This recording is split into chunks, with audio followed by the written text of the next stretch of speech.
ठीक है, तो देखो यहाँ पर हम लोगों के पास है न्यूमेरिकल वैल्यू चार्ट। इस चार्ट को याद करने में बहुत सारी कठिनाइयाँ होती है, तो इसको हम लोग ट्रिक के माध्यम से भी याद रख सकते हैं। जब शुरुआत करते हैं तो ये 0 डिग्री से शुरू होता है, तुम देख सकते हो ये 0 डिग्री से शुरू होता है और 90 तक जाता है क्लास 10th में। आगे चलकर हम लोग को और भी वैल्यू पढ़ना है, लेकिन क्लास 10th में 0 से 90 डिग्री का वैल्यू ही जानना है। तो इसको याद रखने का तरीका है, देखो 0 से स्टार्ट हुआ 0, उसका बाद लिखते हैं हम लोग 1 2 3 4। 0 जहां लिखे हैं वहां से वो 0 डिग्री का वैल्यू निकल के आ जाएगा। 1 लिखे तो 30 डिग्री, 45 डिग्री, 60 डिग्री और यह 90 डिग्री का वैल्यू निकल के आएगा। और किसके लिए निकाल रहे हैं, सबसे पहले हम लोग देख रहे हैं साइन के लिए। तो देखो समझते हैं इस चीज को कैसे हम याद रख सकते हैं ट्रिक से। ये देखो जब 0 से स्टार्ट करते हैं, इंड कहाँ करता है 4 पे, इंड करता है 4 पे। तो जहां इंड हुआ उतना से हम लोग सबको डिवाइड करते हैं, सबको उतना से हम लोग डिवाइड करते हैं, 4 से सभी को डिवाइड करते हैं। ठीक है, ठीक है। जन्म लिया, तुम्हारा नाम है ये है, अब मरता है तो चार कंधा पे जाता है। और चार कंधा पे जाता है तो क्या होता है, उसको उड़ा कर ले जाता है, चादर उसके ऊपर डालकर हम लोग उसके ऊपर चादर डाल देते, ढक देते हैं इसको। ढक देने का मतलब रूट लगा देते, रूट लगा दिए रूट। 0 को जब 4 से डिवाइड करेंगे 0, और 0 का रूट क्या देता है 0। 1 का रूट क्या देता है 1, और 4 का रूट क्या देगा 2। 2 1 जा 2, 2 2 जा 4। 1 का रूट क्या देगा 1, जबकि 2 का रूट क्या देगा, फंस जाएगा क्योंकि एक कंप्लीट स्क्वायर नंबर नहीं है। ये बन जाएगा √3 और 4 का बन जाएगा 2, 4 1 जा 4 और ये बन जाएगा 1। इस प्रकार हमने देखा कि साइन थीटा के लिए सभी वैल्यू हम लोग निकाल लेते हैं, 0 पे, 30 पे, 45 पे, 60 पे और 90 पे ये वैल्यू निकल के आ जाता है। कॉस का जहां तक की बात है तो इसी को हम लोग रिवर्स करके लिख देते हैं तो कॉस बन जाता है। 90 इसका 0 बनता है, 60 इसका 30 बन जाता है और 45 बीच का वैल्यू है जो कि इक्वल आ जाता है। ठीक है, या दूसरे शब्दों में हम बोलेंगे उल्टा स्टार्ट करते हैं 4 3 2 1 0 और 4 से सबको डिवाइड कर देते हैं, 4 4 4 4 4 और सभी को डालते हैं हम लोग अंडर रूट में, अंडर रूट में, अंडर रूट में, अंडर रूट में। तो ये निकल के आएगा किसका वैल्यू, कॉस का वैल्यू। 4 1 जा 4, 1 का रूट क्या हो गया 1, ये बन गया √3, 4 का रूट हो गया 2। ये 1 टाइम्स ये 2 टाइम्स, 1 का हो गया 1 और 2 का हो गया √2। ये 1 का हो गया 1, 4 का बन गया 2 और 0 से 4 को डिवाइड करेंगे 0, 0 का रूट क्या आएगा 0, 0 का रूट क्या आ जाएगा 0। समझ में आ गया होगा कैसे कर रहे हैं हम लोग।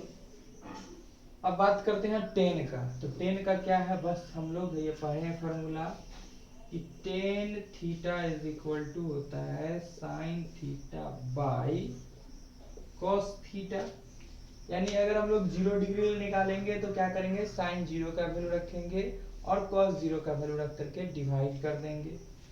जैसे हम लोग को निकालना है, मान लो कि टेन 0 डिग्री का वैल्यू क्या होगा, तो लिखेंगे इसको हम लोग साइन थीटा के जगह 0 डिग्री बाई कॉस थीटा के जगह 0 डिग्री। तो साइन 0 का वैल्यू कितना होता है 0, जबकि कॉस 0 का वैल्यू क्या है 1 है। अगर डिवाइड कर दे तो क्या आ जाएगा 0, क्या आ जाएगा 0। तो इस प्रकार हम देख रहे हैं कि इस तरह से हम लोग 10 का भी वैल्यू निकाल सकते हैं, 10 का भी वैल्यू निकाल सकते हैं। 10 30 निकालना होगा तो 10 30 इज इक्वल टू क्या हो जाएगा, ध्यान से देखना बहुत आसान लगेगा। अगर हमें निकालना है 10 30 डिग्री का वैल्यू, 10 30 डिग्री का वैल्यू निकालना है तो 10 30 इज इक्वल टू क्या लिख सकते हैं हम लोग, sine 30 degree by cos 30 degree.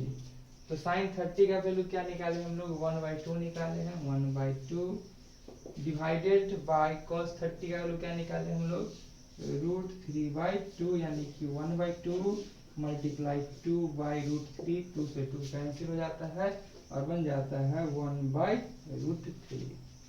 ठीक इसी प्रकार हम लोग निकालेंगे टेन 45 इज इक्वल टू लिखेंगे sine 45 degree by cos 45 degree. तो साइन 45 का वैल्यू हम लोग निकाले थे 1/√2 डिवाइडेड बाय कॉस 45 का वैल्यू भी 1/√2। सेम चीज को सेम चीज से डिवाइड करने पर क्या रिजल्ट आ गया, 1 आ गया। ठीक है, इसी प्रकार हम निकालेंगे टेन 60 डिग्री का वैल्यू, यानी कि sine 60 degree divided by cos 60 degree.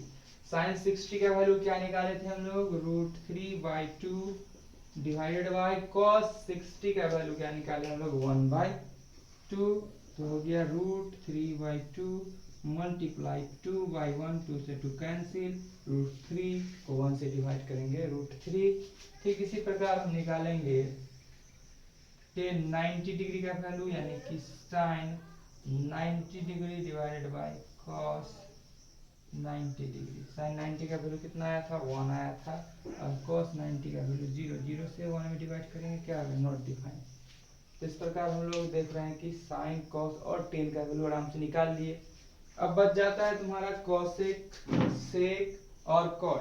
तो कॉसेक को हम कैसे निकाल सकते हैं, तो कॉसेक के बारे में जानते हैं कि साइन का रेसिप्रोकल होता है, सेक किसका रेसिप्रोकल होता है, कॉस का रेसिप्रोकल होता है, कॉट किसका रेसिप्रोकल है, टेन का रेसिप्रोकल है। रेसिप्रोकल करने का तो उल्टा कर देंगे, अंश बट्टा हर को चेंज करेंगे, हर बट्टा अंश में कन्वर्ट कर देंगे, यानी नोमिनेटर को डिनोमिनेटर की जगह, डिनोमिनेटर को नोमिनेटर की जगह कर देंगे, आराम से निकल जाएगा। जैसे मान लो कि हम लोग को निकालना है कॉसेक का वैल्यू, कॉसेक 0 का वैल्यू। तो कॉसेक 0 का वैल्यू, 0 का उल्टा क्या हो जाएगा, ध्यान समझना।